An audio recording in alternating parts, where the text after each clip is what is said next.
Bir ağac kəsildiyini görəndə adamın ürəyi ağrıyır. Amma təbii ki, hər kəsin deyil. Çünki öz mənfəətinə görə ağacları məhv edənlərə də rast gəlinir. Heç, necə deyərlər, ruhları da incimir.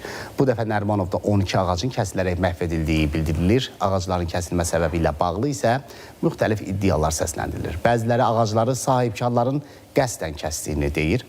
Qeyd etdiyimiz kimi mənfəət məsələsi. Ağır ittihamdır. Baxaq görək nə baş verib, səbəb müəyyən edilibmi? Əməkdaşımız Sənan Bəhrəmli məsələyə aydınlıq gətirib.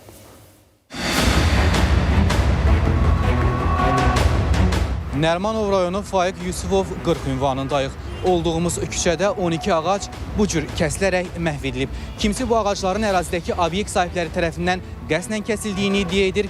Kimisi də bu ağacların gözdən əllərə çətinlik yaratdığı üçün elə gözdən əllər cəmiyyətinin müraciəti əsasında kəsildiyini iddia edir. Bəs iddialar nə dərəcədə əsaslıdır? Elə bu suallara sujet boyu cavab axtarmağa çalışacağıq. Mən də dünən keçirdim, deyirəm yəqin budanma eləyirlər. Həmişə deyirdim ki, budanma elə ki, yaxşı ağac kiməsə də reklam eləyir, binanı görsünlər ona görə. Bir uşağı necə böyüdürsən?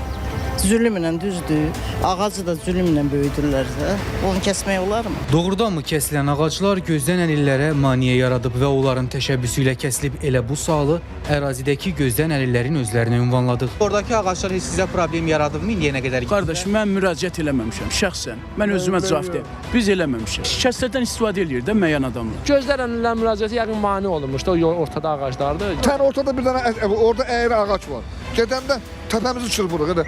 Kəsli toz əsasın, elə. Quru ağaclar vardı, əyrisi də vardı. Bu rahata gedən yolda bir incil ağacı vardı. Dedik, gəldi onu kəsdi, normal kəsmirdik. Yenə başımız dəyir. Maraqlıdır, sözü gedən ağacların kəsilməsinin səbəbi nədir və kimlər tərəfindən kəsilib? Məsələ ilə bağlı Ekologiya və Təbii Sərvətlər Nazirliyinə müraciət etdik. Qurumun mətbuat katibi İradə İbrahimova bildirdi ki, Nərimanov rayonu Faiq Yusifov küçəsi 40 ünvanında piyada səkisində vətəndaşların hərəkəti üçün təhlükə yaradan quru ağacların götürülməsi məqsədi ilə Nərimanov rayon bələdiyyəsi tərəfindən Dövlət Ekoloji Ekspertiz Agentliyinə müraciət daxil olub. Agentliyin mütəxəssisləri tərəfindən sözügedən yaxşılıqlara baxış keçirilib və 12 göylüş ağacının kök üstə quru vəziyyətdə olduğu müəyyən edilib. Ağaclar xüsusi etiket ilə qeydiyyata alınaraq inventarlaşdırılıb. Daha sonra ağacların götürülərək əvəzinə ərazidə yeni tinklərin əkilməsi şərti ilə rəy verilib. Qurum rəsmisi əlavə etdi ki, quru ağacların götürülməsi işləri Bakı Şəhər Yaşıllaşdırma Təsərrüfatı Birliyinin